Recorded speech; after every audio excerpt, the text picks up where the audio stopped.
কল্যাণ নাম হলেও শুধু অকল্যাণ কাজই করেছেন। পোস্টার বিতর্কে তৃণমূলকে খোঁচা সেলিমের। শুক্রবার সকালে হাওড়ার বাঁকড়া এলাকাতে নির্বাচনী প্রচারে আসেন সিপিএমের রাজ্য সম্পাদক মোহাম্মদ সেলিম। নির্বাচন প্রচার থেকেই বিজেপি এবং তৃণমূলকে আক্রমণ করে শ্রীরামপুরের বিদায়ী সাংসদকে খোঁচা দিয়ে সেলিম দাবি করেন, কল্যাণ নাম হলেও শুধু অকল্যাণকর কাজই করেছে। ব্যাপক সারা, গোটা দেশ জুড়ে বিজেপির হাওয়া পাতলা হয়ে গিয়েছে। যারা 400 পার বলেছিল, মানুষ তাদেরকে তাড়াতাড়ি পার বলে দিয়েছে। আর বিজেপি যে হাওয়াল কাজ এসেছে, মমতা এখন কি বলবে, হিন্দি বলে বোখলা গিয়া, ঘাবড়ে গেছে। রোজ একটা করে কথা বলছে যে ক্যাকা ছিচি বলেছিল, পিসি ভাই বোতাম বলছে আমি সিএকে সাপোর্ট করছি। তারপর যে বলেছিল ইন্ডিয়া ব্লককে কিছু হবে না, এখন বলছে আমি বাইরে থেকে ইন্ডিয়া ব্লককে সাপোর্ট করবো।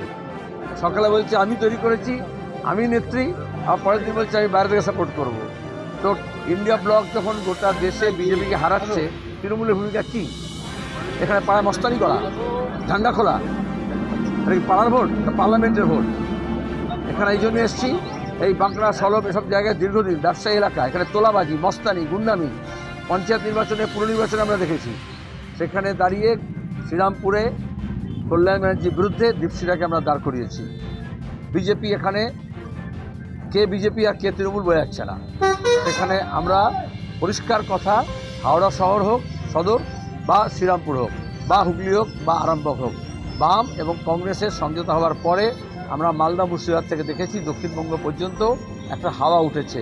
যারা মনে করেছিল টেলিভিশন চ্যানেলকে ভাড়া নিয়ে হাফ বিজেপি হাফ তৃণমূল 50-50 করবে, সেখানে দাঁড়িয়ে এখন লড়াইটা হচ্ছে বাম এবং কংগ্রেসের সঙ্গে।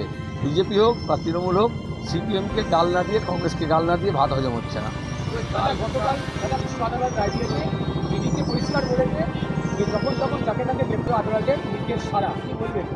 এবার তো অভিষেক ব্যানার্জি নাচবে আর তার সমর্থকরা নাচবে, কারণ জুলাই মাসের পরে গোটা ক্যাবিনেট তৃণমূলের জেলে যাবে। শিক্ষক নিয়োগে দুর্নীতি যা করেছে, আমরা বলছি না যখন তখন কেন গ্রেপ্তার করবে? হেমন্ত সোরেনকে কেন গ্রেপ্তার করলো? অরবিন্দ কেজরিওয়ালকে কেন গ্রেপ্তার করলো? উমর খালিদকে কেন গ্রেপ্তার করেছে? প্রবীর প্রকাশকে কেন গ্রেপ্তার করেছিল? সুপ্রিম কোর্ট বলেছে বেআইনি। কিন্তু যেখানে হাইকোর্ট সুপ্রিম কোর্ট বলছে চিট ফান্ড থেকে, নারদা সারদা কাণ্ড থেকে, শিক্ষক নিয়োগে দুর্নীতিতে ব্যবস্থা নাও, সেখানে দেখা যাচ্ছে না বিজেপির ইডি সিবিআই একটা কাকুর গলার সর্প স্যাম্পল নিতে 6 মাস লাগালো, রিপোর্ট করতে 4 মাস লাগালো। তাহলে সেটিংটা কোথায় আছে? এটা পরিষ্কার হয়েছে। আমরা বলছি যখন তখন গ্রেপ্তার করতে হবে না, কিন্তু যারা ঘরের টাকা, 100 দিনের কাজের টাকা লুট করেছে, শিক্ষক নিয়োগে দুর্নীতি করেছে, তাদের গ্রেপ্তার করতে হবে। গতকাল রাতে আমার বিধানসভায় কল্যাণ ব্যানার্জি এবং হাওড়া পোস্টার করেছে, তাতে লেখা হয়েছে 25,000 ভোটে কল্যাণ ব্যানার্জি হারবে। তৃণমূলের লোকেরাই করেছে, কারণ কল্যাণ নাম থাকলেও সবচেয়ে বেশি অকল্যাণকর কাজ করেছে এখানে। এজন্য অকল্যাণকে দূর করার জন্য শুধু বাম কংগ্রেস নয়, এখানকার শুধু সাধারণ মানুষ নয়, তৃণমূলের বিভিন্ন লোকজন আছে যারা ভীষণভাবে ব্যতিব্যস্ত হয়েছে। কল্যাণ ব্যানার্জি এখানকার এমপি কী করেছেন? শুধুমাত্র চোরকে বাঁচানোর জন্য মমতা ব্যানার্জি আমাদের সরকারি টাকায় যত সুপ্রিম কোর্টে কেস লড়েছে তার উকিল ঠিক করার কমিশন খেয়েছে কল্যাণ ব্যানার্জি, এছাড়া বাকি কোনো কাজ করেনি। চরম গোষ্ঠীদ্বন্দ্ব থাকবে এবং এখানে একটা মানে পোস্টার রাজনীতির আঁতুড়ঘর হয়ে গেছে। কারণ যখন লুটপাটের রাজনীতি হয়, তারপরে নিজেদের মধ্যেই এরকম ভাগাভাগি মারামারি হয়। 16 সিনেমা দেখনি, সব ডাকাত দল এরকম হয়, শেষের দিকে নিজেদের মধ্যে রিজুম করে।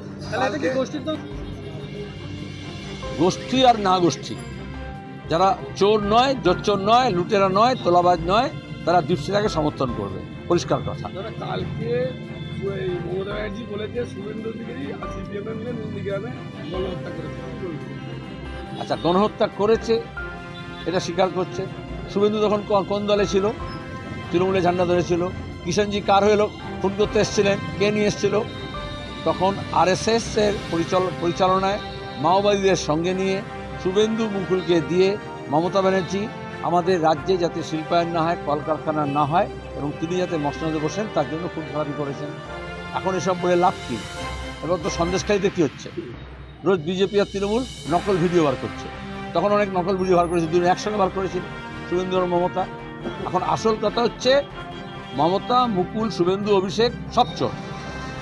আমরা বলেছি চোর ধরো জেল ভরো, জেলের ভয়ে এখন এ বলছে তুই চোর, ও বলছে তুই চোর, ছোট চোর বড় চোর, আমরা বলছি চোর ধরো জেল ভরো।